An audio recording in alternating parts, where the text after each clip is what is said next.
안녕하십니까. 제3의 힘 이수봉TV 이수봉입니다. 지금 사무실에 토요일 오전이라 에어컨이 안 나옵니다. 지금 제가 입은 옷은 속옷은 아닙니다. 더워서 그러니 양해를 좀 부탁드리겠습니다. 오늘은 그 정치의 속살 제3부 시간입니다. 한국의 좌파와 우파, 민주당이나 정의당과 자한당을 어떻게 볼 것인가, 그리고 왜 꼭 제3의 정당, 제3정치가 불가피한가, 이런 주제로 좀 말씀을 드리겠습니다. 한국에 제3정당이 필요할까요? 그냥 좌파와 우파 이 두 세력을 대변하는 그런 당이 있으면 되지 않는가? 이런 질문에 대한 답이 되겠습니다. 가장 첫 번째 이유는 좌파 우파를 대변한다고 할 수 있는 민주당이나 정의당이 그리고 또 자유한국당이 잘할 가능성이 잘 안 보이기 때문입니다. 먼저 자유한국당, 우리공화당을 포함해서 이렇게 보면 이분들은 자유 대한민국을 만들고 지켜왔다 하는 것에 대한 자부심이 아주 강한 편입니다. 실제로 최빈국에서 세계 거의 10위권의 그런 경제 기적을 만든 이런 자부심은 정말 대단하죠. 그런데 그러한 기적을 주도를 해온 보수 우파를 대변해오는 어떤 정치 조직으로 볼 때, 이제 지금 좌파들이 하는 주장은 정말 한심하기 거지없죠. 그분들 입장에서 볼 때는. 이제 좌파들이 보면 한국을 헬 조선이라고 비하하고 또 사회 양극화가 심화되어서 빈부격차가 커지고 있다. 이런 일종의 이제 선동을 일삼고 장기적으로 보면 북한과 함께 공산화의 길로 가는 그런 집단이라고 이제 생각을 하고 있습니다. 이 보수 우파들 입장에서 볼 때는, 이분들 입장에서 볼 때는 김대중도 빨갱이고 노무현도 빨갱이고 모든 게 다 이제 빨갛게 보이는 거죠. 자, 그럼 진보 좌파들 시각에서 보면 어떻습니까? 이들 우파들은 정말 말이 안 통하는 사람들이죠. 군사 독재 정권의 하수인들이고, 그리고 광주에서의 시민들의 학살, 인권을 그동안 탄압해온 그런 집단들입니다. 그러니까 80년대에 민주화 세대들 입장에서 볼 때는 6.25 세대, 산업화 세대들이 참 이렇게 말이 잘 통하지 않는 그런 어떤 거구 집단에 불과한 거죠. 이 두 집단의 주장에서 어떤 것이 객관적인 진실에 가까울까요? 문제를 이렇게 접근하면 사실 해결하기 어렵습니다. 이성적 차원에서는 물론 대화가 되죠. 그런데 우리 한국의 역사에서 이 갈등이라고 하는 것이 이성의 차원을 넘어선 문제라고 하는 것을 이해하는 것이 굉장히 중요합니다. 일종의 트라우마를 이해를 해야 한국 정치를 이해를 할 수가 있습니다. 제가 옛날에 보라카이라는 이제 바닷가에 좀 놀러 간 적이 있었습니다. 제가 이제 운동도 좀 하고 수영도 잘 하는 편입니다. 이제 25m 수영장에서 이제 한 번도 안 쉬고 물 밑으로 잠수도 하고 그렇게 할 수가 있었습니다. 근데 이제 보라카이에서 이렇게 산소통을 메고 이렇게 물속에 들어가는 그런 프로그램이 있어요. 그래서 안전요원이 뒤에서 이제 잡아주고 산소통 메고 물 밑에 들어갔는데 갑자기 몸이 굳어지면서 공포에 질렸어요. 한 10분 동안 물속에 있는데 거의 죽음과 같은 공포를 느꼈습니다. 제가 나와서 곰곰이 생각을 해봤습니다. 도대체 이게 뭐지? 내가 이렇게 잠수도 원래 잘하고 하는데 왜 이렇게 공포에 질렸을까 생각을 해봤는데, 좀 시간이 지난 후에 제가 깨달았어요. 제가 이제 젊었을 때 이제 학생운동을 하다가 이제 고문을 심하게 많이 당했습니다. 그때가 이제 1982년도죠. 그때 이제 물고문도 많이 당했었는데, 그러니까 그걸 이제 잊어버리고 있었죠. 물고문 자체에 대한 이런 기억들이 시간이 지났었으니까. 근데 그런 비슷한 상황이 전되니까 몸이 기억을 했던 거예요, 몸이. 트라우마라는 게 그런 거거든요. 그러니까 이성의 작동 밑에 있는 자연의 어떤 몸의 어떤 작동이 먼저 시작이 되는 겁니다. 그래서 6.25 세대들이 겪었던 그런 이 동족 상잔의 트라우마, 라고 하는 이런 것들, 그리고 80년대 민주화 세대들의 이 경찰로부터 당했던 공포와 분노, 이런 것들은 이성의 문제가 아니라 이 몸속에 각인된 하나의 어떤 그런 이 존재의 문제였던 겁니다. 이 정치는, 진정한 정치는 이 트라우마를 치료하는 데서 시작을 해야 됩니다. 예. 근데 그동안의 한국의 정치의 문제는 뭐냐면 좌파든 우파든 이 트라우마를 치료하는 게 아니라 이용하는 데 이제 문제가 있었던 겁니다. 이 트라우마를 이용을 해서 자기의 이해관계를 실현해오는 아주 정말 이렇게 사악한 그런 정치였습니다. 그래서 한국의 좌파나 우파를 대변한다는 정당들이 진정한 의미에서의 정치가 아니라 아주 협잡을 하는 어떤 기만적인 정당에 불과했다. 이렇게 좀 신랄하게 평가를 하는 겁니다. 제가 이제 한국 정치를 이야기할 때 분명히 하고자 하는 첫 번째 이 문제는 김대중 노무현 정부와 이명박 박근혜 정부의 국가 정체의 본질적 기조, 이거는 사실은 같은 것이었다 하는 사실입니다. 지금 민주당이나 자한당이 서로 우파니 좌파니 하고 비난을 하고 있지만 이거는 한마디로 위선적 헛소리들입니다. 박정희 정권이 시장경제주의였나요? 강력한 국가 주도형 계획경제였죠. 그러니까 재벌을 좀 키워주다 보니까 그리고 그게 또 노동배제 정책이 결합되어 있다 보니까 친자본시장주의적인 이런 것 착시가 있을 수 있는데요. 그러나 기본적으로 시장이냐 국가냐 했을 때 후자 역할을 더 강조했던 그런 어떤 경제정책 노선이었습니다. 지금 보수 우파들은 이제 자유시장 경제 이거를 가장 중요하게 이야기를 하죠. 그런데 진짜 정말 한국에 보수가 있다, 그리고 이승만 박정희 정통을 지켰다고 하면 자유시장 경제 이야기하면 안 됩니다. 그러려면 오히려 김대중 대통령을 모셔야 돼요. 근데 지금도 보수 우파들은 김대중 하면 빨갱이 그렇게 이야기하지 않습니까? 그건 다 선거 때 박정희 후보가 만들어냈던 그게 이제 선동 구호였죠. 장준하 선생이 박정희 후보의 남노당 경력 이걸 폭로하면서 이럴 때 모든 국민들이 엄청나게 이제 놀랐죠. 아마 박정희 후보가 등골이 이제 선을 했었죠. 그래서 오히려 그 컴플렉스를 김대중 후보에게 이제 덮어 씌웠던 어떤 그런 정치의 흑역사라고 볼 수 있습니다.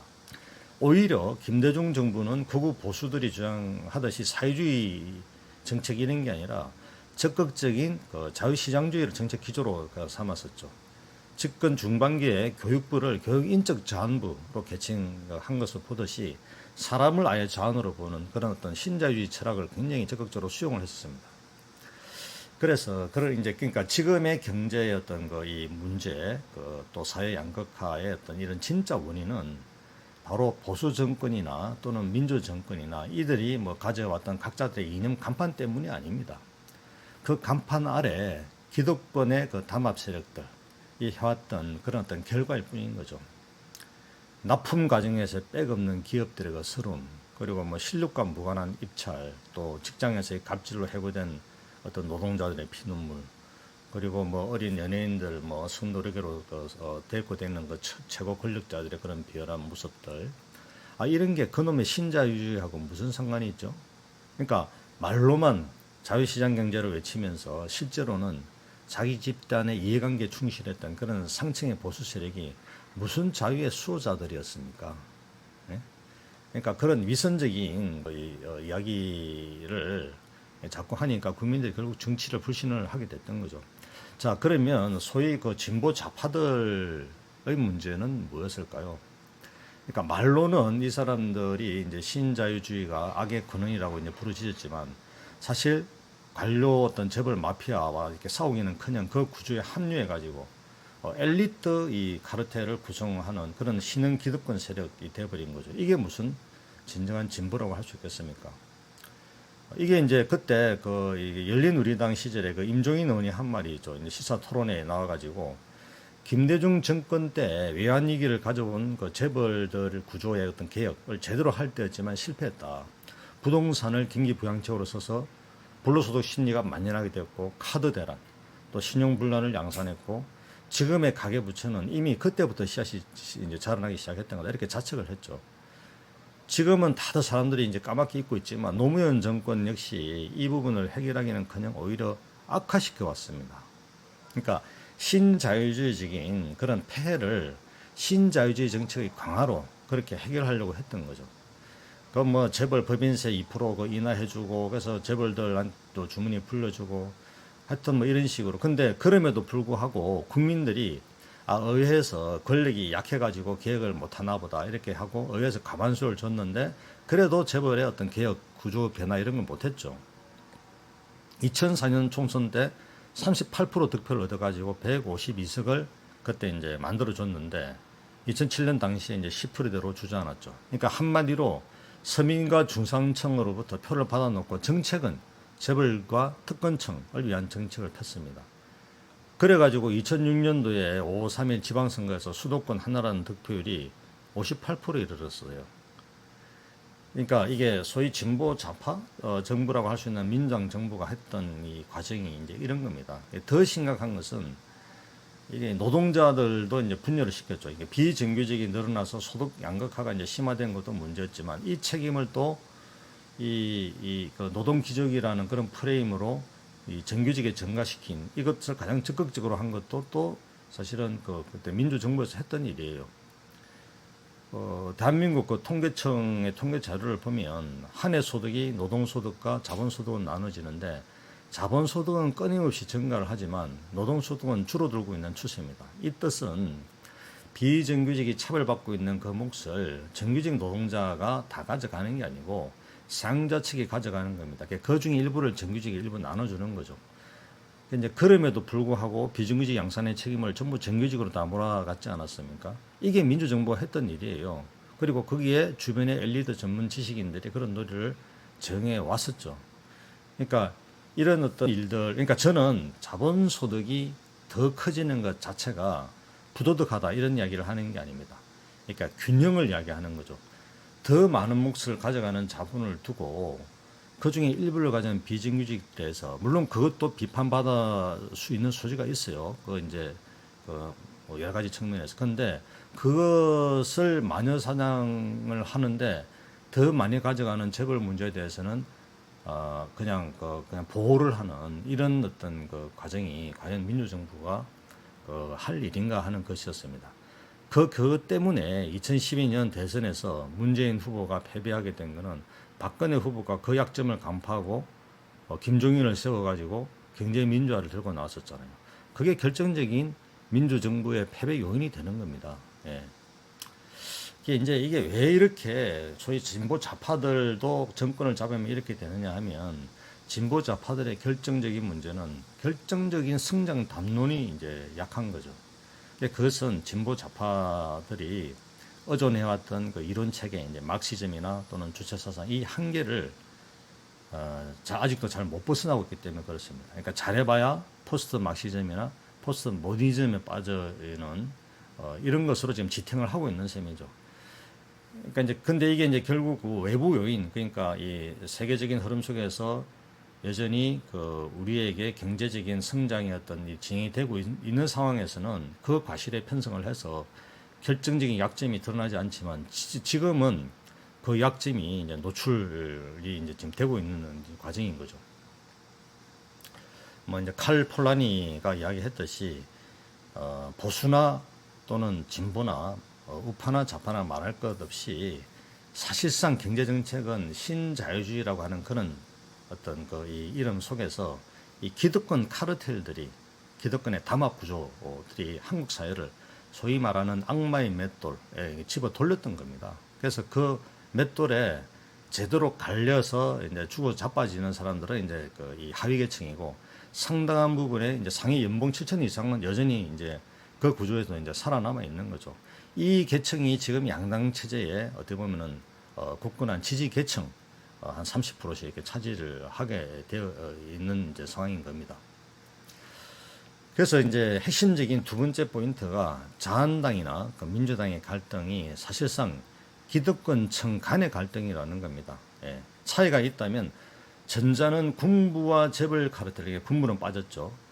그리고 이제 재벌과 관료 카르텔의 이해관계 공동체였다면 그게 이제 자한당을 이야기를 하는 거고, 후자는 이 관료 재벌 카르텔에 엘리트 집단과 공무원 대기업군 이런 게 이제 추가된 정도입니다. 이것이 한국 사회의 어떤 그 핵심적인 그런 문제로 봐야 됩니다. 근데 그러니까 문제는 이 자체라기보다도, 그러니까 이제 어쩌면 이런 기득권 담합 체계는 어느 사회나 어느 역사에서도 이제 나타나는 현상이죠. 어쩌면 자연의 법칙처럼 그런 현상입니다.